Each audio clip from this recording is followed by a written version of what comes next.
Hi, everyone, and welcome to the Thrive Co-Living Communities YouTube podcast. I'm Mark Stein, Thrive founder and your podcast host. We're creating sustainable, inclusive, and multi-generational residential communities. Our mission is to combat the epidemic of isolation, revitalize communities, and help others discover the many benefits of engaged community living by offering unique and ecologically sustainable co-living options. In this podcast series, join us as we discuss co-living, in addition to bringing you interesting people from around the world who are doing cool things to expand your knowledge and satisfy your curiosity. Through this podcast, learn more about our concept and see how Thrive co-living communities will bring together people from all walks of life who want to enjoy the best of independent and group living. To find out more about us, please visit our website at thrivecolivingcommunities.org. Thanks for watching and enjoy the podcast. Hi again, everyone. Welcome to the Thrive Co-Living Communities YouTube podcast. Always a mouthful, and I celebrate every time I get that out. My guest is Holland, and she's a yoga and Pilates instructor and has her own Pilates studio and yoga in Louisville, Kentucky. So welcome, Holly. Glad to have you on the podcast. Thank you, Mark. It's good to be here. So since you do yoga, and let me own my working knowledge of both of these topics. Pilates, I've always heard about it, but I've never experienced it. So I'm looking forward to hearing more about it. I'm definitely into fitness. And I have done yoga probably longer than most people except you in Louisville. Not that actually I did teach it. So back in 1978, I had a serious lower back injury. And somehow I came upon yoga because there certainly weren't any classes in Louisville. And I was self-taught with the book Light on Yoga, who I think he just died recently. Yes, EKS Iyengar. And so I opened the book and did the positions, and it was the only thing that would take care of my lower back to keep me stretched out and pain-free. So, and I taught group fitness classes, actually aerobics, when aerobics was more the old school aerobics before it got dancey and Jane Fonda-ish. So I didn't have the leg warmers on, but I taught that and introduced yoga at the beginning and the end of it, of that class. So anyway, that's the extent of my knowledge. Very self-taught, but I'm an incredible supporter of yoga and continue to do it 2 or 3 days a week. And eager to learn more about Pilates. So what a long build up, but let's get into it. Let's start with yoga and talk about the benefits and maybe how it relates to Pilates and how it sort of led in some ways to Pilates. Right. Well, it's interesting that you say you go back that far. I really don't. I did not really practice yoga. So let me just give you a little bit about my background on this. I started with yoga. I think I was about 45, and I'd had a very busy career as a journalist, mother of 2, and just pretty much had burned out from stress. Literally, my adrenal system was out of whack. I had pneumonia, fibromyalgia, I had everything, could hardly get out of bed. And I went to the Mayo Clinic as a specialty clinic for fibromyalgia. And they said, the only thing that we know that helps with this is movement. And I remember my husband at the time, he said, you've always been sort of curious about yoga. We thought about doing that. And I'm such a type A. I couldn't imagine sitting there and just waiting for, the chimes to go. And I thought, this is not for me, but I did. I went and got a 90-day all you can do yoga pass, and I went every day. And at first I was almost, asking them to teach it to me. I was skeptical, but I realized how much I was benefiting from it, particularly when I got cut off at traffic and it didn't cause me to go in an uproar. And I thought there's something to this mind-body connection in addition to whatever my body was feeling like. And then I practiced. I did everything I could. I loved it. I felt so good in my body. And one day I was at a fitness facility where I took yoga and the teacher didn't show up. So everybody in the class, I think there were about 40 people there, and they said, Holly, you teach. I said, well, I'm not a teacher, but I'll lead the class. And they loved it so much. I thought, well, maybe I will become a teacher. So I did. And I traveled to Cincinnati to do a training there, stayed with a friend of mine on her couch, and did that over many months. And came back and started teaching, and eventually at the university level, where I had a 4-credit class at 2 different universities. And then I got curious about Pilates because I could tell that as flexible and as fun as this felt to me in yoga, that there was a strength and stabilization part that I think I was missing. So I went to Pilates and I did my first class, and I was so annoyed that they kept fixing me. There were so many things that I was out of alignment with, so many things that I was doing improperly. I got so mad, I stayed away for 6 months. And I thought, now, why should you know how to do that? You've never done it before. So you are a yoga teacher. It doesn't mean you know Pilates. And I went back and started doing it. And I got so fascinated with it that I became a teacher. And now I'm a master teacher at both the yoga and Pilates level. I absolutely believe that the two of these are life affirming. And I believe that the integration of these is such a balanced movement practice that it's good for everybody. And that's why at my studio, which I now have, we have a lovely 4,000 square foot, 2-level facility in Louisville. I have 15 teachers who work with me, and a full teacher training program that we do there. My focus on that is that everybody can feel better with this movement. And how can we address your needs as we do that? I think too many places have a kind of fixed formula for this is what we do. And we don't do that with anyone. It's a hugely supportive and welcoming environment, because I think people, particularly as they age, are very intimidated by exercise, structured exercise. They're eager to learn it. They don't feel well, but they really want something where they feel supported and there's a community. And that is exactly what I strive to create every day. I had a woman in recently who came in, and she is a fitness instructor and she works with other people, but she's gotten some really bad habits in her body. And I came in and did an assessment for her, and talked about some misalignments and different things, because we really stress a lot of rehabilitation for people. And she texted me back. She says, do you do this for everybody who comes in? I said, absolutely.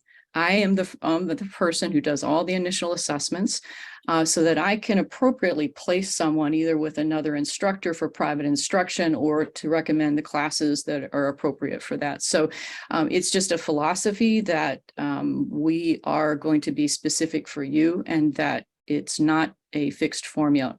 So if I might then back off and say, well, okay, what's the difference between yoga and Pilates? Well, yoga is really about flexibility and movement, opening your body. I think it is just highly expressive.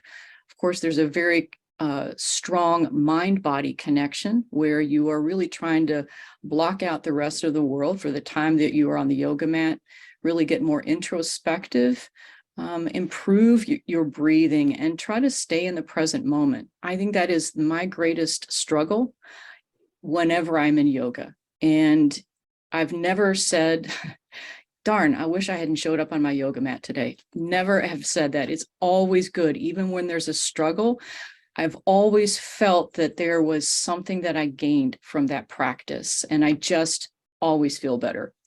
As I've gotten older, however, the kind of athletic, fitness-oriented yoga that I did initially, which was Ashtanga, and then a specialty of that called rocket yoga. which was actually named by the Grateful Dead because it gets you there faster. So I specialized that in a number of years, loved it. I loved the way that a good, hard, sweaty yoga class felt to me. But it takes a lot of time, which I have in short supply, and I think most people do. And I also don't think it is as healthy for me as I age. Things that start to hurt your wrists, you don't move quite as efficiently as before. So I've really expanded my repertoire of yoga to create more opportunities, both for myself, but for other people. Deep relaxation yoga, yin yoga, where you're holding stretches for longer time.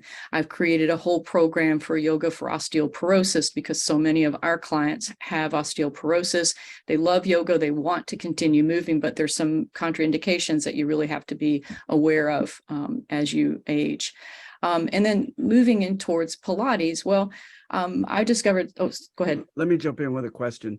I want to see if you experience this phenomenon, that the times that I want to do it the least, yoga, I end up having the best outcome. So now I just say, man, I'm going to feel so good when this is over because I really don't want to do it. Yeah. Do you experience that too? I love that you brought that up. I think that is so true. And I said to a woman the other night in my class, she said, I am so tired. I might just lay here on the mat. So that's fine.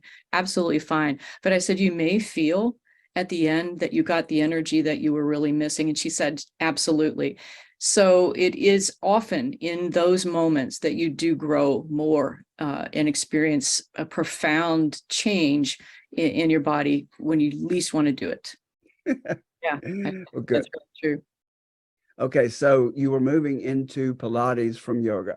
Just to bring Right. you up. Well, so for those who don't know, Pilates is actually named after its founder, Joseph Pilates, who immigrated from Germany after the war. He had been a trainer. He actually had grown up with rickets and asthma and all kinds of things that left his body fairly puny. And while he was recovering, his father's friend gave him an anatomy textbook. And so he studied it. He learned a lot about the human body. And then he eventually studied boxing, diving. He became a circus performer. He did a lot of acrobatics. He studied Greco-Roman wrestling and yoga. And so all of that is incorporated into his philosophy. He called it contrology. That was actually the name of it before it became known by his name. So the lore is that in World War I, when he was an internment camp for German nationals in England, he was sent to work with a lot of the patients there who were amputees, who had different problems, and he was kind of a nurse. And they said, you can do anything with people, just don't get them out of bed, which of course is crazy. We would always do that now. But so he rigged up a hospital bed and he took springs off of the bottom of the equipment, and he created these pulley systems in different ways to help the body move while it was fairly restricted. And according to history, not one of his patients died during the influenza epidemic that came through. So they were so robust from that practice. So he moves through, and he eventually he came to America because the Nazis wanted him to train soldiers, and he refused. So he came to the United States and he set up a small studio in New York City, which happened to be right near a lot of the professional dance community. And so a lot of dancers who would get injured from their excessive movements would say, go see Uncle Joe, and so he was a favorite of Martha Graham and George Balanchine. And so it's become known as sort of a dancer's practice, but it certainly isn't. And it's unfortunate because I think men often eschew Pilates because it has this feminine idea behind it, but it's very robust and it's absolutely excellent. Some of my biggest growth in business right now is coming from men who have discovered that, LeBron James does it. And Jake Arrieta, who's was pitcher for the Chicago Cubs, who claims it was responsible for his comeback. He loved it so much, he built a studio in the Chicago Cubs playhouse, and later when in his home in Florida, he created his own studio there because it is so great for cross training. What it does is it really picks up your misalignments. In my case, for example, I have a slightly higher pelvis and I have a lot of hypermobility. Well, in yoga, that was always rewarded. I could splat, hit the floor, do all kinds of things. But what I really learned is over time that I was hanging in my joints. I really was constantly contracting my muscles because they were trying to stabilize me. That led to a lot of low back pain, neck and shoulder pain. And so as a consequence, I've learned a lot about core stabilization, how to use your abdominals with everything you do. But a key component of Pilates that I think people really misunderstand or ignore is it's really about spinal decompression. Gravity, age, our modern society creates roundness in everyone. And Joe Pilates used to say you can be 40 years old with an 80-year-old spine or 80 years old with a 40-year-old spine. And I know which one I want to have. That's one that is working against gravity, that is learning the postural supports that are necessary to really kind of counter effect what life is bringing to us. And I think that's what people first recognize when they've started practicing Pilates is how tall they stand, how much better their posture is. People will comment on it. What are you doing? You know, you don't necessarily lose weight, but they'll look at you and say, what's something's different about you? And I hear that all the time from folks who have been practicing it because it is so much about good body habits. It is very equipment intensive, and you provided a couple of videos for us to use. Why don't we show it, since a lot of people will not be familiar with it? And let's see, let me go here, share my screen, and why don't you just sort of talk us through what's going on here? And we may have some sound. I wonder if I can cut the sound. Yeah, I would just cut it down, see if you can bring that volume down. So this is so what you're seeing here is called the Pilates Cadillac. This is in my studio. In fact, Lisa, my client there, is a former dancer who said, I wish that I had known this early on in my career. This could have helped me so much. She's become such a fan of this. So you can see that the Cadillac actually looks like a hospital bed. Joseph Pilates called it Cadillac because it was the name of his favorite car, but it uses springs, and so it's really helping elongate. In this case, Lisa is stretching her legs down. She's trying to bring her heels together, sort of access her glutes on the back of her hip, but then she's also trying to stabilize using her core. So you never go so low that you create an arch in your back. You can also see that she's got a pillow under her head so that she doesn't go into, hyperextension. So there's a lot that's going on in this, even though it looks like a slow, movement here. She's really doing a lot to keep that alignment. Her shoulders are down. She's breathing with her breath. And if you look around the Cadillac there, you'll also see there's bars there where we do some different work there. There's one on the right side that's called a roll down bar. There's one on the back end. So this is a very rehabilitative piece of equipment, but it's also very acrobatic. There's some things you can do, actually kind of hang from it. You see those little fuzzy things at the end. So you can do some amazing things where you're hanging backwards. You can flip up and down on it. So it's actually quite amazing. It's pretty fascinating to see that. So we often start people here, just kind of helping them learn these basics of breathing and moving while your core is strong and active. Is it also maybe called Cadillac due to the price of the equipment? I bet it's expensive. It is. That particular machine costs about $6,000. So there is a lot of investment as a business. So when people say, why is it so costly? It's because of the equipment. You can see I've got 4 of those there. I've got in the background, there's a particular kind of machine where the only place in Kentucky offering this for classes. It's called the Coraline, which a lot of pro athletes are using because it works systems going back and forth. And it's pretty fascinating. So it's really dynamic movement. But yes, so with my 4,000 square feet, I've got, 4 Cadillacs. I've got, I think, about 12 reformers, 4 Coralines. It's a big investment, 7 chairs and a full yoga studio too. So it's a lot. Wow. Let's see. Let's bring up another video. Yeah. And so Are you seeing that? Yes. Okay. And here, So, yeah, this is a reformer. This is what I think a lot of people know, and a lot of places have caught on to this, and are offering really huge classes, like 12 and 14 in a class, which is crazy in my estimation. We don't ever have more than 6 people in a class, because if you're going to do Pilates, do it well. Otherwise, it's just, moving your leg. In this case, Robert, who's got a lot of back pain here, I'm trying to stabilize his pelvis and help him move that leg so he can strengthen his glutes and his abs without arching his back. In the background, you can see Kendria is teaching my niece, in fact, and teaching her how to open her hips. So there's also springs on this piece of equipment, but they're underneath.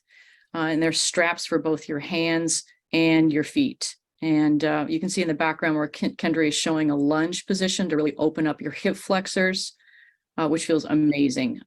And so you can sit on a box, you can do different things here, you can stand on it. Most people love that you can do a lot of exercises on your back. And so they kind of like that they don't have to hop and move around the room.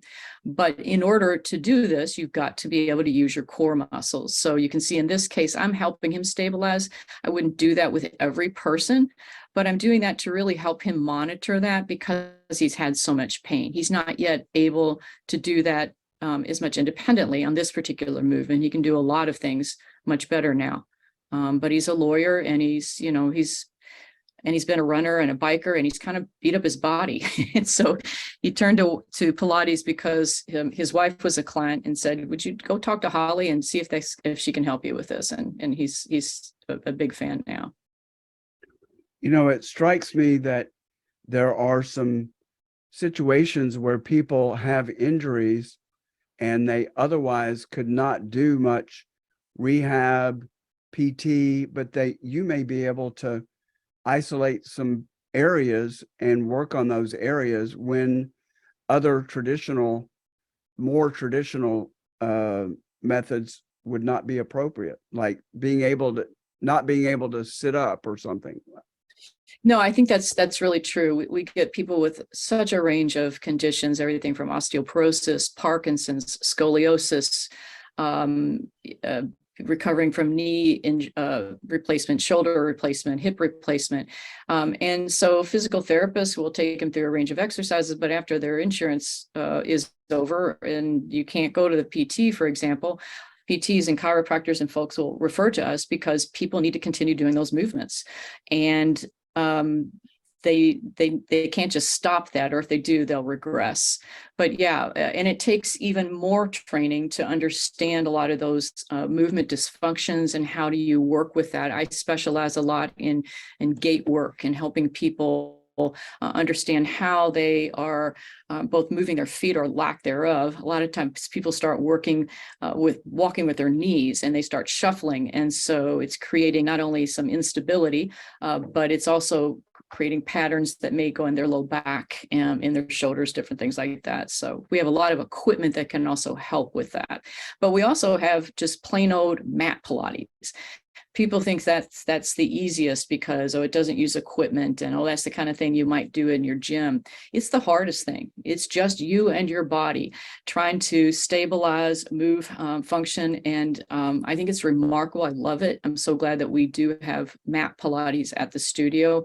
I'll often take people who've been working on the equipment back to the mat repertoire and they're amazed. I'm like, oh my gosh, yes, this is so hard that I don't have the equipment, which Joe Pilates, who was kind of an engineering marvel, he created to help people access the movements easier, the movements on the mat. So the equipment is a little bit of a crutch in order to help you get some of those basic movements.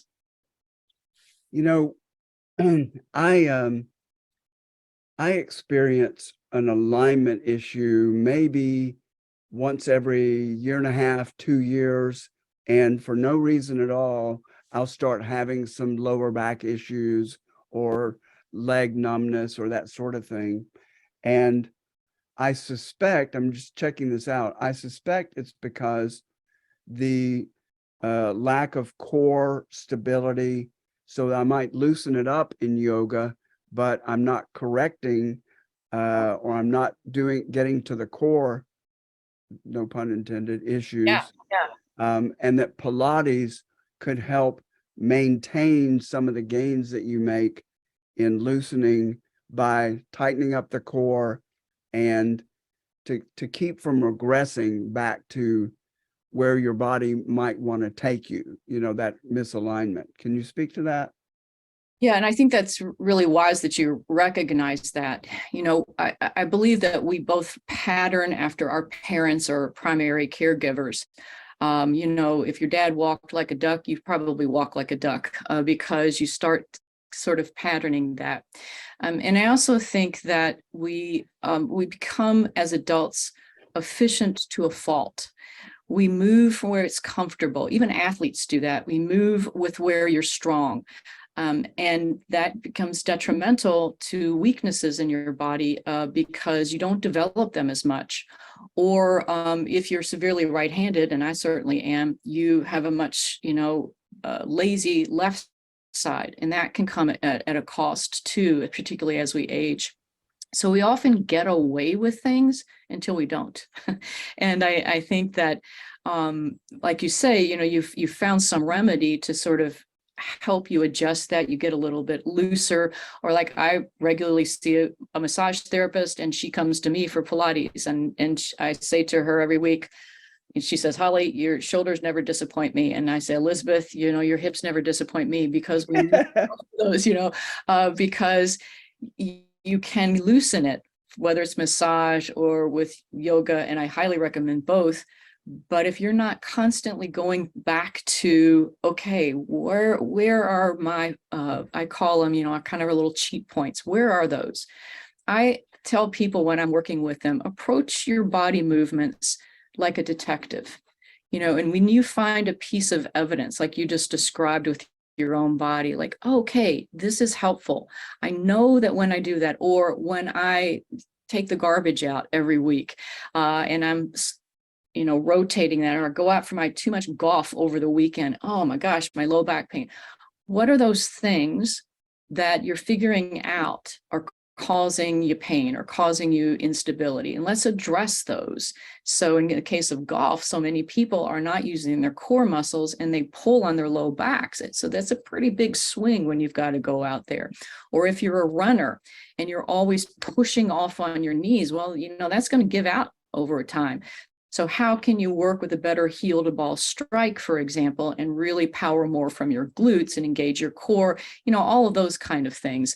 It's just helpful to have, I think, a movement specialist who can coach you into that and then help you identify, I'm doing that again, and then fix it. Not as judgment, but as like, okay, there it is again. Now let me see if I can add new tools to address that.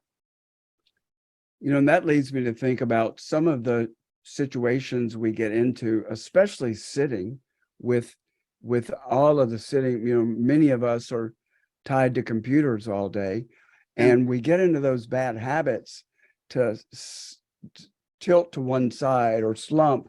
I even notice some neck issues as a result of my bifocals, where I'll have my head at a certain angle to be able to see a particular screen.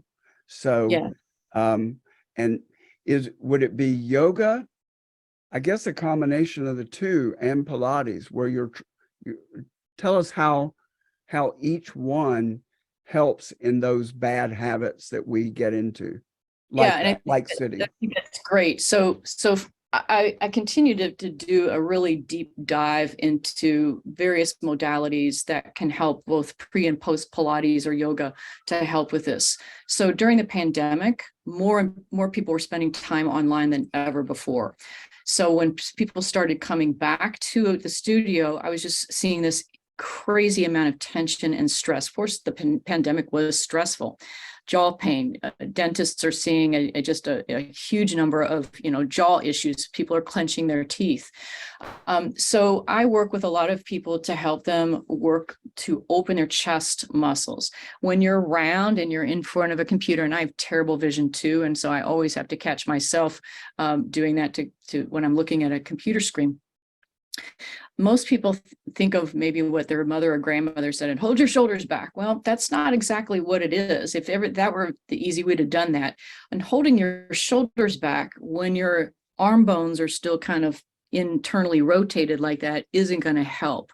Or when your head is far forward like this and you're sitting there, that's going to be pulling on your neck. You have to look at the opposites. So in the case of a rounded posture, the chest muscles are tight, and you've got to open up the chest muscles so that you can address what's back here. I work with a lot of therapy balls to help people do range of motion exercises to help them understand. I don't know, I spent most of my life thinking that my arms were connected to my neck. Well, they're not. They're connected to your shoulder blades. And if you can learn how to move your arms from your shoulder blades, it's so liberating to the neck, for example. So we do a lot with that in kind of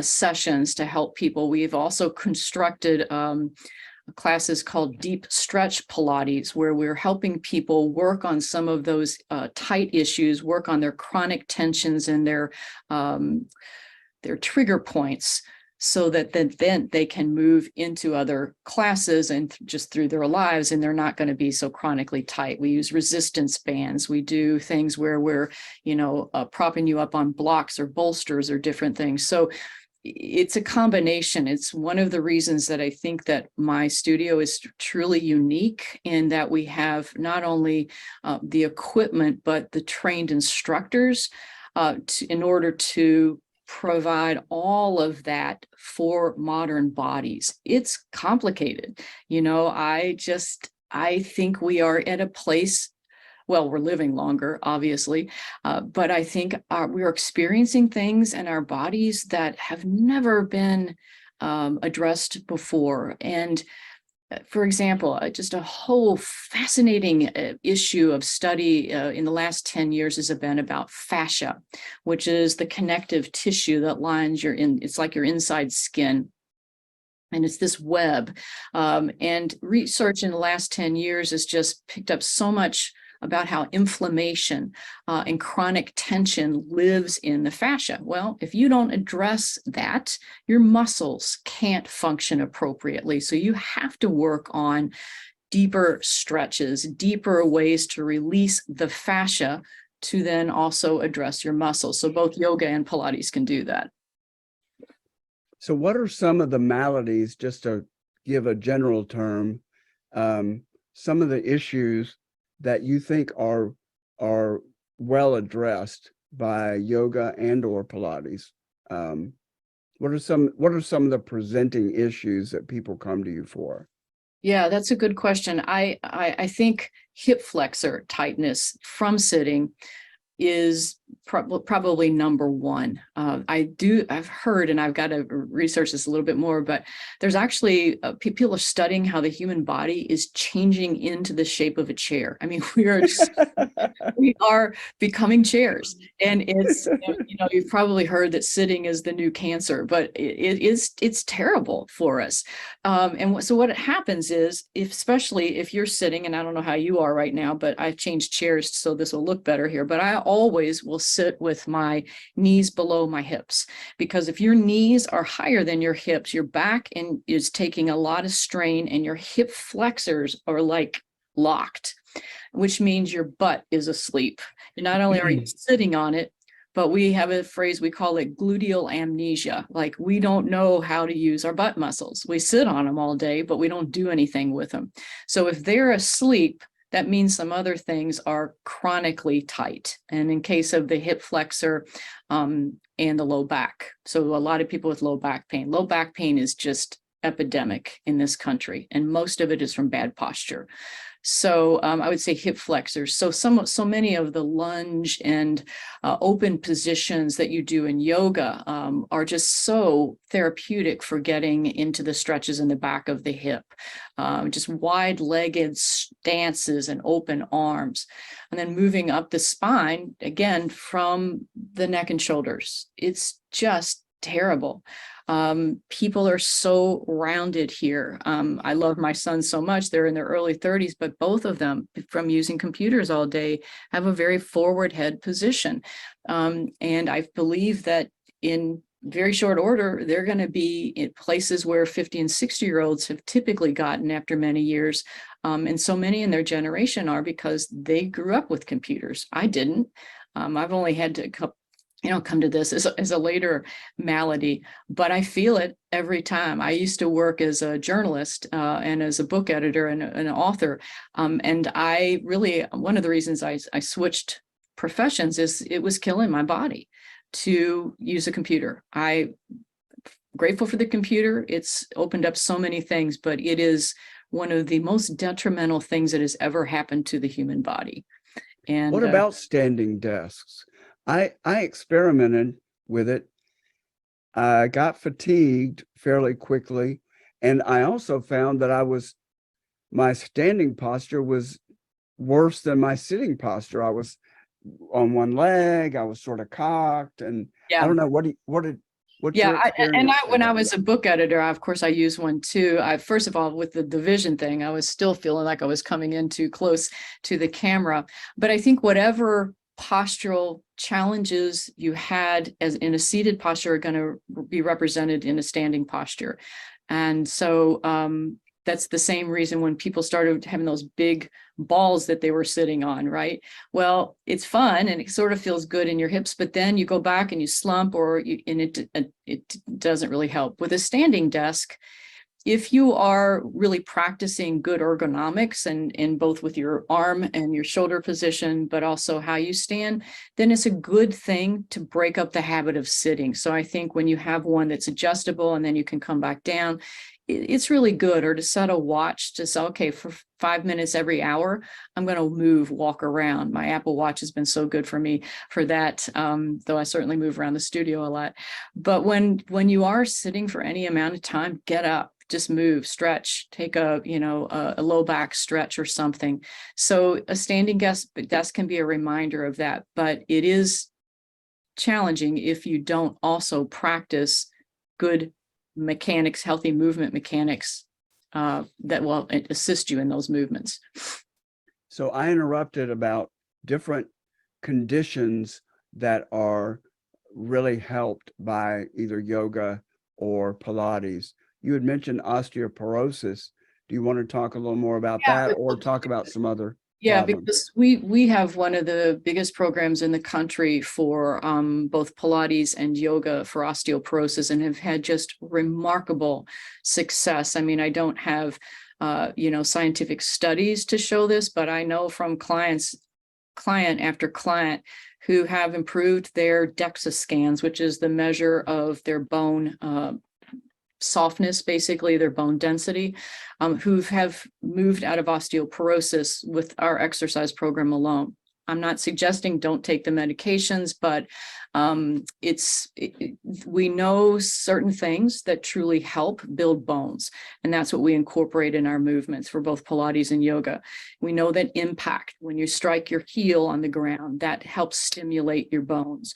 We know that resistance movements using a band or pressing off of something that's helping you stretch. When you stretch your muscles, you stretch your bones.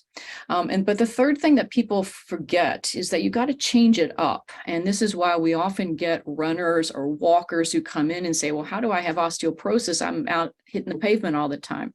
So, it's nice, it's good, and it's cardiovascular, but your bone gets used to it. Whatever you do over and over and over, that stimulus to the bone is is over and the bone gets bored. It needs surprise.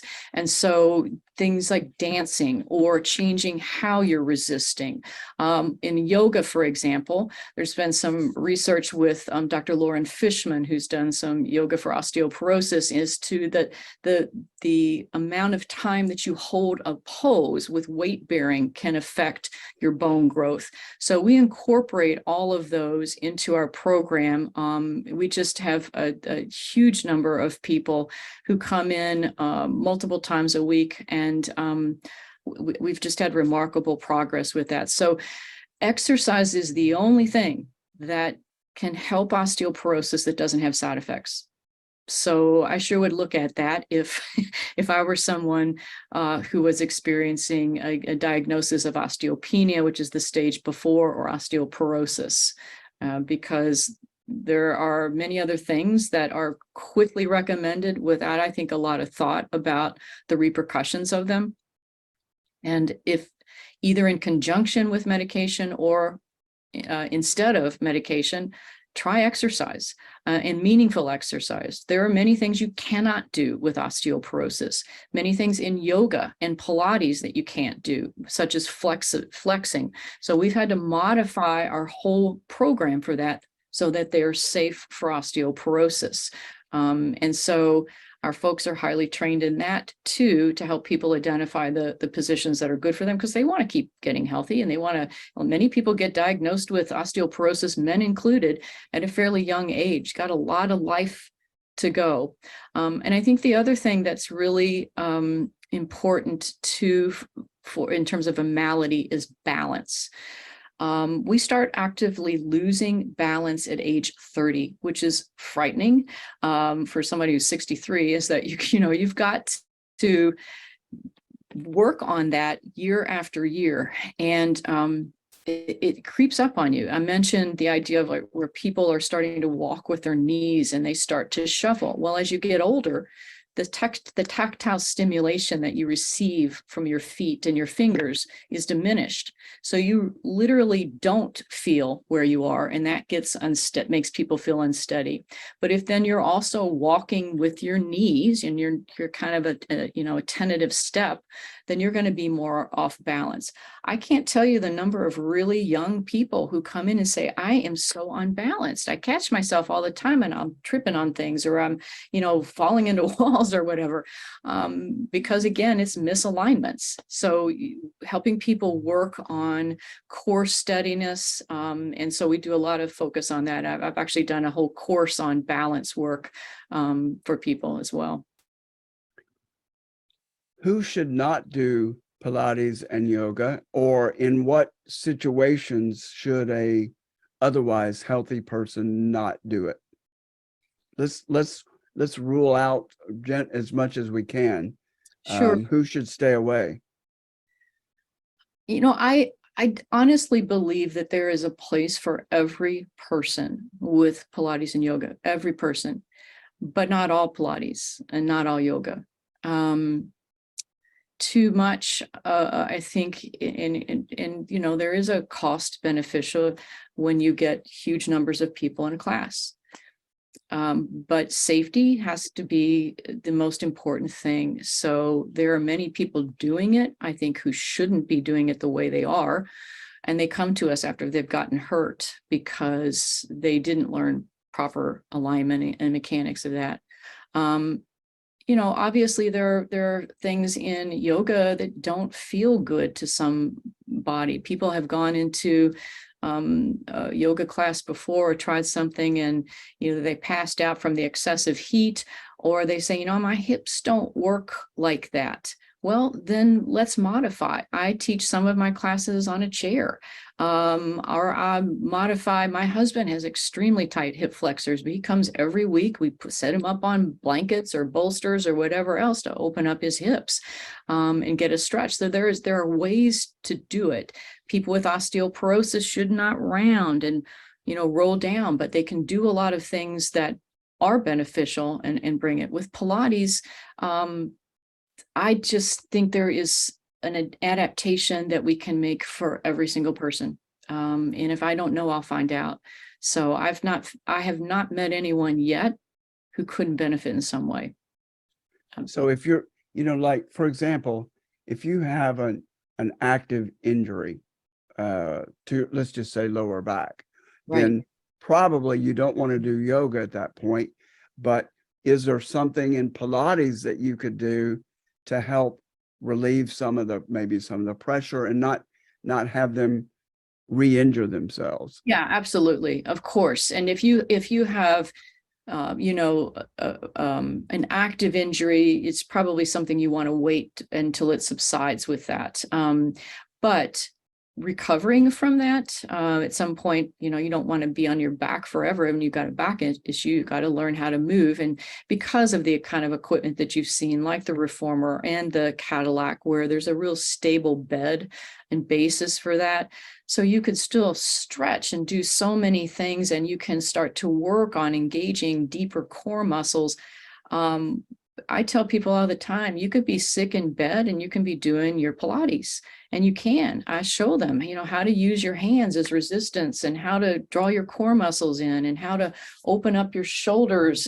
There's so many different things you can do that don't require unstable places. And, so yes, I think unless you've got a truly painful, active position where you cannot move, you probably don't want to come to the studio. But if you're still aching and hurting and you've got some kind of diagnosis or post-surgery, we can work with you. I think last question before I open it up to you to see if I missed anything or you missed anything. What about cardio? I actually, if I don't do anything else, resistance or stretching with yoga, I'm addicted to the cardio. And I remember Jim Carrey early in his career was asked if his humor was therapeutic. And he said, if I weren't able to spew out this stuff, I'd be on top of some building with a high-powered rifle. So I feel like that with the cardio. That's my stress reliever. I know that, well, there's some yoga that offers a little bit of cardio. And I know a lot of people that come out of class are dripping, not just the hot yoga, but if they're doing it properly. And I'm not familiar with Pilates on the aerobic or the cardio aspects. What place does cardio play in the general physical health, and can you get it in yoga and or Pilates? It's another good question, and I absolutely believe you need good cardio functioning. The answer is you can certainly get very good cardiovascular fitness with Pilates and yoga, but it takes a fairly high level of expertise and a fairly good pace to get that. And so, I walk a lot, I cycle a lot. I like that to supplement my practice of Pilates and yoga. But certainly we have a lot of fans in the studio because people get really sweaty. And the Coraline, the machine that I showed you in the back too, is very dynamic. So we have more advanced classes in all of these apparatuses where you can get a lot of cardiovascular conditioning. The problem generally is that most people are so deconditioned that they need a lot of work before they can get to that level. So, and I also think, your aerobic needs change as you age. So your heart rate doesn't have to get up quite as high as someone who's 25 as you get older, but that doesn't mean you don't need good fitness. So the long answer is yes, you can get cardiovascular fitness from Pilates and yoga, but it takes a lot of practice. Okay. So what did we leave out? What haven't we talked about that's maybe top of mind for you? Well, I just think I'm really proud of being a sole proprietor, a woman coming to this very late in my career, changing careers. And the reason I did it is because I saw the benefit of this to my own body and became dedicated to it because it's helped so many people every single day in my practice, and in the other teachers who I have a phenomenal team of teachers who are so dedicated to high professional development. It's really like a teaching hospital where we mentor apprentice teachers, and give them a high degree of training alongside us. We share, we collaborate. We have people who specialize in different things: pregnancy, post-pregnancy, scoliosis. And we're just constantly learning. And to me, that's so stimulating. I love that, and the sense of community. So I just say to folks who are, I get that price point is important for a lot of people, but you got to ask yourself, when you go to something, a really big facility where everybody's moving all over the place and you don't really have a high degree of attention, are you doing it the best for yourself? And I think that you've got to be smart about your body. We've all spent too many years hurting from one bad habit or another. If you're really interested in learning some better habits, then see somebody who specializes in that. You don't want to go see a physician who doesn't really understand about bones. If you have a break, you want somebody who is really a specialist in that. And so I think that's why you should do a really careful study of the training and background of the people who are coaching you in fitness. And I think that's what we do best. So if people want to reach out to you, you have a website. Give us ways that people can connect with you. And if they want to come and do a spa week and do Pilates, that's probably not what you call it, but or incorporate Pilates into that. Talk about how people can find you and reach out to you. Yeah, so it's Holly's Pilates Village, and it's in St. Matthews. It's a suburb of Louisville, Kentucky, and pilatesvillage.com is the website.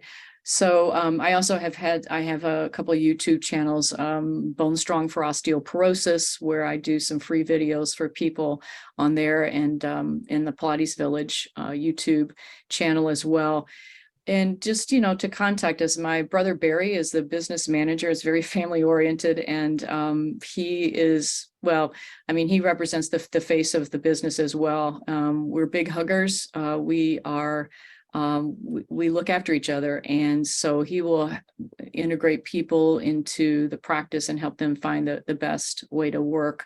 We also have apprentice teachers who are available while they're working on their required hours, to work with people at a lower cost while they're under our supervision. So there are many different ways for people to find a place within our community. Great. Well, thanks so much.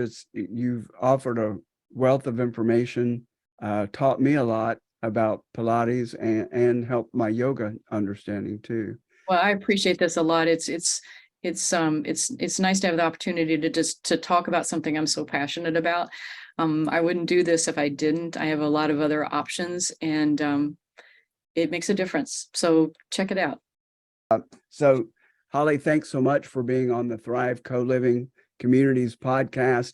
I know a lot of our audience is interested in Pilates and yoga and all of these more esoteric arts and healing arts. So I'm sure you're dovetailing with a lot of interest in our audience. So thanks so much. Everyone, if you would like to support the podcast, look down below, and we'll have Holly's contact information down below in the show notes as well. But there are many ways that you can support the podcast. So take advantage of those. If you want more information about our co-living eco-villages concept, please go to currently thrivecolivingcommunities.org, We're in the process of a name change, but that's how to reach us at this point. So thanks so much, and we'll see you next time. Thanks for joining us for another great episode of the Thrive Co-Living Communities YouTube podcast. To learn more about our mission and how you can support our vision of creating co-living communities worldwide, please visit us at thrivecolivingcommunities.org. To receive advanced viewings of our podcast and other exclusive content, find us on Patreon at patreon.com/Thrive Co-Living Communities. You can also learn more ways to support our mission in the show notes below. Amazon Smile, GoFundMe, Kroger, and our own Thrive Gear store, where you can buy t-shirts, hats, and many other items. Thanks again for tuning in, and we'll look forward to seeing you again soon.